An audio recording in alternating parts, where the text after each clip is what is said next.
안녕하세요. 저는 올해 30대 초반이 된 여자입니다. 제가 어렸을 때 겪었던 일을 오늘 여러분들께 알려드리려고 합니다. 제가 고등학생 때 저희 집은 다른 집들과 달랐어요. 몇십 년이 지난 지금이지만 아직까지도 꿈에 그때의 일이 생생하게 나와서 오늘 한번 글을 써봅니다. 제가 어렸을 때 저희 집은 할머니와 어머니, 그리고 아버지, 저, 이렇게 넷이서 살고 있었어요. 할머니는 항상 집에만 계셨고 어머니는 다른 집 어머니들과 달랐습니다.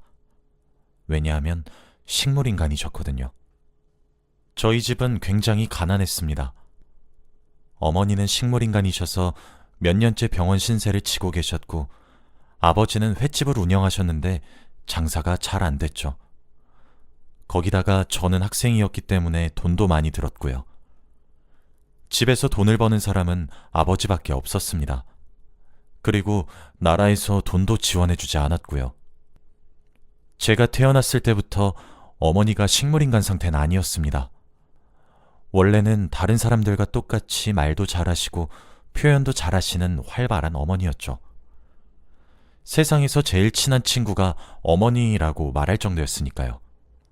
어머니 몸이 건강하셨을 때에는 아버지와 같이 돈을 벌러 다니셔서 저희 집 경제력이 평범했습니다. 어머니는 공장에서 일을 하셨고 저희 집 생계 유지를 위해 밤낮 없이 일하셨죠. 그리고 특히나 딸 사랑이 지극하셔서 제가 하고 싶은 거, 배우고 싶은 건 꼭 배우게 해주겠다고 했습니다. 그런데 하늘도 무심하시지. 어떻게 이럴 수 있나요? 그날은 평소와 다름없이 어머니의 출근길이었습니다. 항상 저와 어머니, 아버지는 셋이서 같이 현관문을 나갔어요. 저는 학교로 등교를 하고 아버지는 횟집, 그리고 어머니는 공장으로 말이죠. 그리고 큰 길에서 셋이서 갈라집니다. 그런데 그때 큰 길에서 저와 아버지에게 인사를 나누고 횡단보도를 건너는데 화물트럭에 그만 교통사고가 나고 말았죠. 그 장면을 저와 아버지는 다 목격했습니다. 분명 횡단보도 신호등은 초록불이었어요. 그런데 그 차의 브레이크 고장으로 어머니가 크게 다치고 말았습니다. 저와 아버지는 그날을 잊을 수가 없어요. 다시 생각해도 눈앞이 아찔합니다. 그때 처음으로 어머니를 잃을 수도 있다는 생각을 했던 것 같아요. 그리고 병원에서는 다행히 수술은 잘 끝냈지만 식물인간 상태라고 하셨습니다. 저와 아버지는 절망적이었어요. 몇 시간 전까지만 해도 해맑게 웃으면서 이야기를 나누던 저희 셋인데 이렇게 갑자기 사고가 나다뇨. 어머니는 우리 집 생계 유지를 위해 평생을 헌신했습니다. 그런데 어떻게 이럴 수 있나요? 결국 어머니는 눈을 뜨지 못한 채로 병원 신세를 져야 했습니다. 저희 집 분위기는 그때부터 조금 바뀌었어요. 어머니 한 명이 집에 없는데 분위기가 삭막해지고 차가워졌죠. 그렇게 몇 년을 살았습니다. 그런데 엎친 데 덮친 격으로 아버지의 횟집도 장사가 점점 안 되고 있었어요. 어머니와 두 분이서 돈을 벌 때에는 그래도 평범한 축에 속했는데 아버지 혼자 외벌이를 하는 것도 모자라 장사도 예전만큼 잘 안 되어 적자가 되고 말았죠. 거기다가 어머니 병원비까지 나가니까요. 저희는 대출을 받으면서 생활비를 충당해야 했습니다. 그렇게 지낸 지 몇 년이 지났어요. 저는 고등학생이 되었고 아버진 여전히 횟집 장사를 하고 있었죠. 할머니는 늘 집에만 계셨고요. 그런데 아버지에게 충격적인 일이 일어나고 말았습니다. 아버진 여느 때와 다름없이 횟집에서 장사를 하고 계셨어요. 그런데 그날 한 손님이 와서 회를 포장해달라고 했다고 합니다. 당연히 아버지는 회를 포장했죠. 그런데 그 손님이 왜 이렇게 양이 적냐며 더 넣으라고 명령식으로 아버지한테 말했대요. 아버지는 최대한 많이 넣어드린 거라고 사정사정했지만 그 사람은 자신의 뜻을 굽히지 않았습니다. 결국 말싸움까지 갔고 그러다가 그 손님이 아버지한테 먼저 폭력을 휘둘렀다고 해요. 그런데 아버지는 한 대도 때리지 않고 일방적으로 맞으셨다고 합니다. 지나가던 행인들이 경찰에 신고를 해서 결국 아버지는 상황을 끝낼 수 있었습니다. 그리고 경찰서로 갔죠. 그런데 경찰이 아버지한테 하는 말은 정말 가관입니다. 아버지의 얼굴은 만신창이가 돼서 얼굴을 알아볼 수도 없는 지경이었는데 그 남자는 멀쩡했어요. 아버진 경찰관들한테 억울하다고, 절대 아니라고 거의 울고 불면서 말했지만 믿어주지 않았습니다. 그러면서 경찰들은 그렇게 억울하시면 왜 억울한지 이유를 증명하는 글을 써서 제출해야 한대요. 아버진 너무 당황스럽고 어이가 없어서 미칠 지경이었기에 그 상황에서 펜을 잡고 글을 쓸 정신이 없었답니다. 결국 그날 아버지가 너무 결백하다고, 절대 그렇지 않았다고 주장을 해서 경찰이 거짓말 탐지기를 했는데 아버지가 너무 긴장을 하셨는지 결국 아버지가 휘두르지 않았다는 것이 거짓으로 나오고 말았습니다. 무엇보다 그때는 CCTV가 활성화될 시기가 아니었기 때문에 가게 근처에 제대로 된 CCTV 하나 없었어요. 정말 억울해 미칠 지경이셨죠. 결국 그 사건으로 인해 재판까지 갔습니다. 저희 아버지는 피해자에서 한순간에 가해자로 되었고, 저희 아버지에게 폭력을 휘두르던 그 남자는 피해자가 되었죠. 변호사님도 증거가 부족해서 재판에서 이기기 힘들다고 하셨고, 사건 재수사를 할수록 아버지가 가해자로 확정짓는 분위기였습니다. 아버지는 억울하게 감옥으로 들어가게 되었어요. 휘두르지 않았다는 증거 하나가 없어서 억울하게 옥살이를 하게 되었답니다. 피해자라고 주장하는 남자는 합의금을 요청하는데 저희가 돈이 어디에 있나요? 당장 내일 먹고 살 돈도 없어서 대출금을 받아서 사는 지경인데요. 정말 답답하고 억울했습니다. 그런데 이 와중에 할머니란 사람은 관심도 없었어요. 제가 같이 싸우자고 말을 해도 한 귀로 듣고 한 귀로 흘리셨죠. 어떻게 자신의 아들이 억울하게 감옥을 가게 생겼는데 그런 반응을 보일 수 있죠? 전 아버지가 감옥으로 들어가시기 전에 마지막으로 이야기를 나눌 수 있는 시간을 가졌습니다.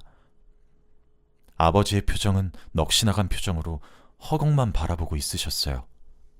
아마 이 상황이 도저히 믿기지 않겠죠. 한순간에 피해자에서 가해자가 되고 말았는데요. 그리고 아버지가 감옥으로 들어가시면 저희 집은 어떡하나요? 아버지 혼자 외벌이를 하시면서 나름의 생계를 유지하고 계셨는데 말이죠. 병원에 계시는 어머니의 병원비와 저와 할머니의 생활비는 어디서 구하나요? 정말 막막했습니다. 아버지가 없다면 제가 이 집을 책임져야 하는 가장이 되어야 하잖아요. 마지막에 아버지가 저에게 한마디 하셨어요. 혜진아, 아빠는 그때 행복했다? 합의금을 많이 주니까 돈 받을 생각에. 근데 내가 한순간에 가해자가 됐네. 아빠 없어도 잘할 수 있지? 아빤 괜찮으니까 할머니랑 씩씩하게 잘 살고 엄마도 잘 보살펴주고. 집만 떠안기고 가는 것 같아서 아빠도 많이 불편하네. 아빠 얼른 갔다가 나올게. 조금만 기다리고 있어. 아버지는 일방적으로 맞으면서도 행복하셨다고 합니다. 합의금을 받아서 돈을 벌 생각에 말이죠. 그 정도로 저희 집은 가난했고 돈에 절실했어요. 지금 생각해도 답답하고 억울해서 미칠 것 같습니다. 그런데 그 와중에도 할머니는 아버지를 보러 오시지 않았어요. 그때는 할머니가 많이 힘든가 보다라고 생각했죠. 결국 아버지가 감옥으로 들어가시고 말았습니다. 약 1년만 버티면 되었죠. 사실 처음에는 그 남자가 아버지의 형량을 최대한 오래 해달라고 했는데 갑자기 합의금을 못 준다고 하니까 아쉬워하면서 그냥 1년만 하자고 말을 하더라고요. 그때 딱 알 수 있었죠. 합의금 때문에 저희 아버지를 이용했다고요.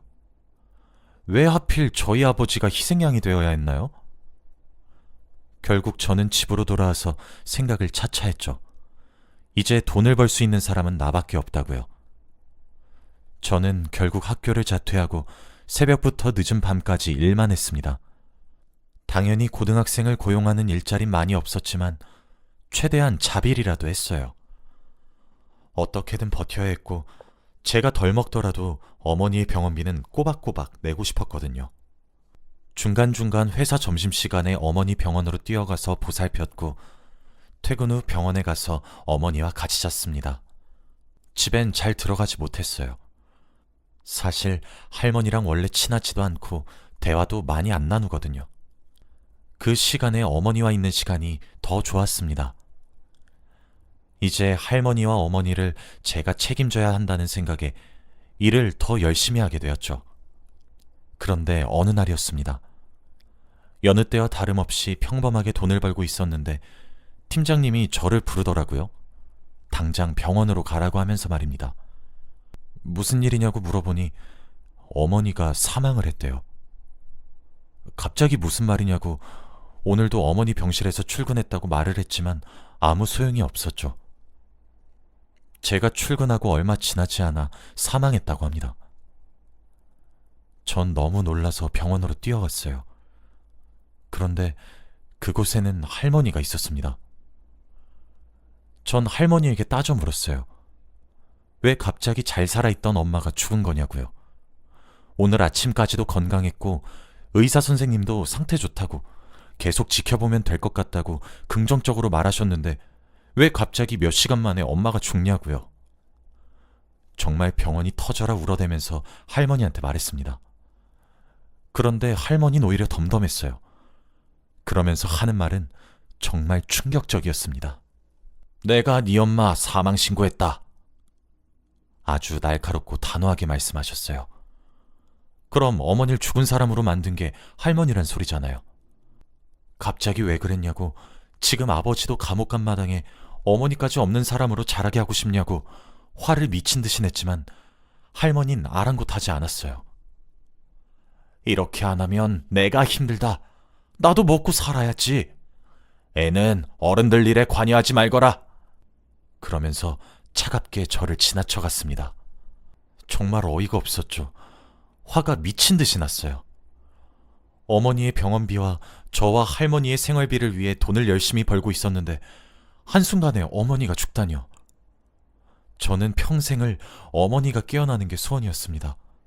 그런데 저와 상의도 없이 무작위로 어머니를 사망신고를 하셨다니요. 억장이 무너졌고 할머니에 대한 분노가 미친 듯이 났습니다. 할머니가 저를 지나치면서 하는 말이 있었어요.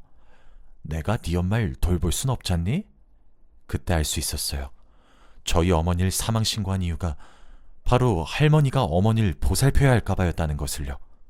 할머니의 이기적인 생각 때문에 저는 삶의 낙을 잃었습니다. 매일같이 점심시간에 어머니 얼굴 볼 생각을 하면서 병원으로 갈 때와 퇴근을 하고 병원으로 갈 때 얼마나 행복한지 몰라요. 그게 하루의 유일한 낙입니다. 그런데 어떻게 그렇게 한순간에 짓밟으실 수 있죠? 그날 처음으로 할머니를 증오하기 시작했습니다. 제 의도와는 다르게 어머니의 장례식도 진행되었어요. 아직도 제 머릿속에는 어머니가 돌아가셨다고 입력이 되지 않았는데 말이죠. 그런데 어머니 장례식 3일 동안 할머니는 절대 오시지 않았습니다. 결국 상주 자리에는 저 혼자 있었죠. 사람들이 수군대는 걸 엿들어 보니 다들 저한테 불쌍하다고 했습니다. 고등학생인데 아버지가 감옥에 갔고 어머니는 식물인간인데 제가 돈이 없어서 어머니 사망보험금 타려고 했다고요. 그리고 제가 학교를 다니지 않는 이유가 학교폭력 때문에 퇴학당했다고 했습니다. 어떻게 사람들은 자신이 믿고 싶은 것만 믿는 걸까요? 아버지는 찌른 적도 없고 저는 어머니의 사망보험금 때문에 제가 먼저 어머니를 사망신고한 적도 당연히 없고 무엇보다 저는 집안의 생계를 유지하기 위해서 돈을 벌기 위해 자퇴를 한 겁니다. 그런데 사람들은 와전된 소문을 믿고 있는 거죠. 한 사람 한 사람한테 찾아가서 그거 아니라고 해명할 힘조차 없었습니다. 어차피 해명해도 결국 그 사람들은 다시 돌아오게 되어 있다고 생각했거든요. 그렇게 어머니의 장례식이 끝나고 저는 집으로 돌아왔어요. 정말 하루가 너무 길었습니다. 어머니가 없으니 돈도 벌기 싫더라고요. 집에는 할머니도 없었고요. 집에는 아직 어머니의 온기가 가득했습니다. 아직 짐 정리를 하지 않았거든요. 죽은 사람은 얼른 보내줘야 한다고 하는데 저는 차마 어머니를 보내주지 못하겠습니다. 마음가짐도 제대로 한 적이 없는데 이렇게 하루아침에 어머니가 사라지셨잖아요. 할머니라는 사람 때문에 말이죠. 할머니가 너무 싫고 짜증났습니다. 결국 며칠 동안 어머니의 스웨터를 감싸 안으면서 잠에 들었어요. 꿈에는 과거의 어머니와 저, 아버지 셋이서 같이 집을 나서는 장면과 같이 식탁에 앉아 도란도란하게 이야기를 나누는 장면들이 나왔습니다. 그렇게 달콤한 꿈을 꾸고 눈을 뜨면 너무 허무해요. 그래서 일어나자마자 1시간 동안 펑펑 웁니다. 최악의 날들의 연속이었어요. 그런데 어느 날이었습니다. 집에 누군가 들어오더라고요. 초인종도 안 누르고 비밀번호를 누르면서 말이에요. 혹시나 할머니일까 싶어서 화가 잔뜩 난 모습으로 문을 여는 사람을 확인했는데 모르는 사람이었습니다. 그런데 저희 집 비밀번호를 어떻게 할까요? 그 사람 옆에는 한 신혼부부처럼 보이는 사람이 있더라고요. 저는 딱 알 수 있었습니다. 부동산 중개인이라는 것을요.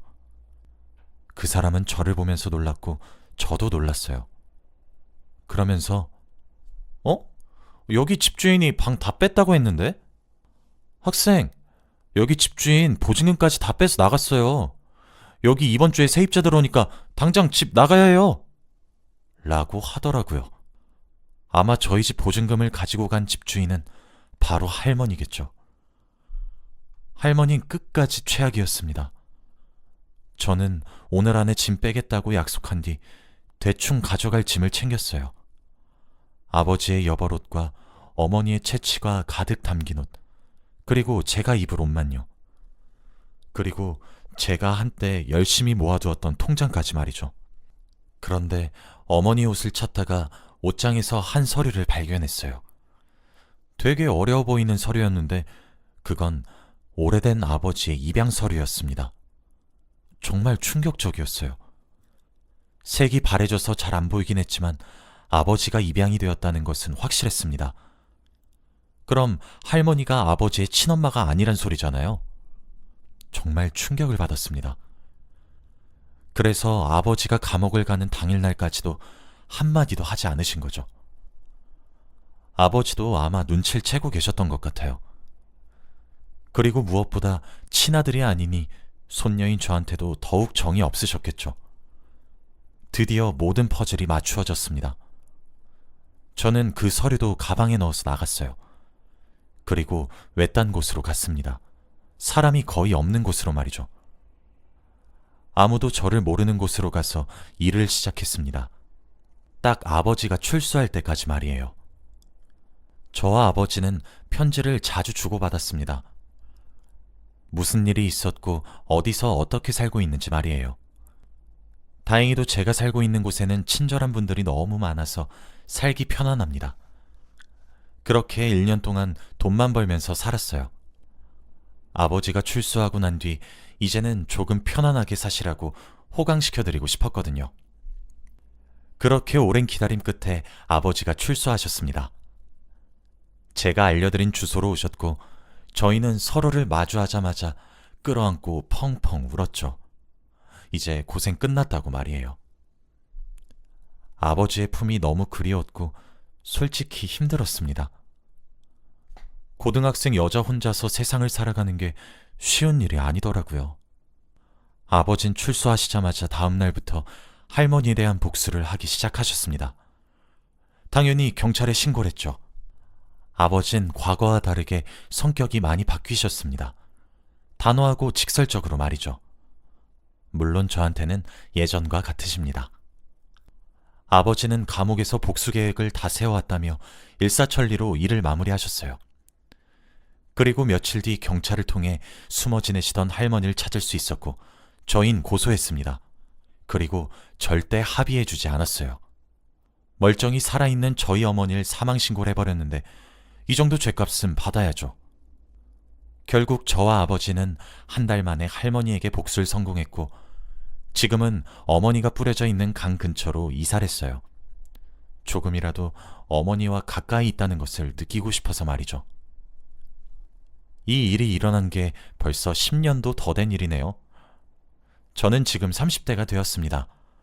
아버지도 많이 늙으셨죠. 지금은 번듯한 직장을 다니고 있는 회사원이에요. 아버지는 일하지 말라고 제가 돈 다 벌겠다고 말하는 중이고요. 아무튼 저희 어렸을 적 이야기는 이렇습니다. 지금 생각해봐도 어떻게 버텼나 싶어요. 그리고 할머니에 대한 화도 아직 풀리지 않았고요. 웬만하면 다시는 만나고 싶지 않습니다. 제 이야기는 여기까지예요. 들어주셔서 감사합니다.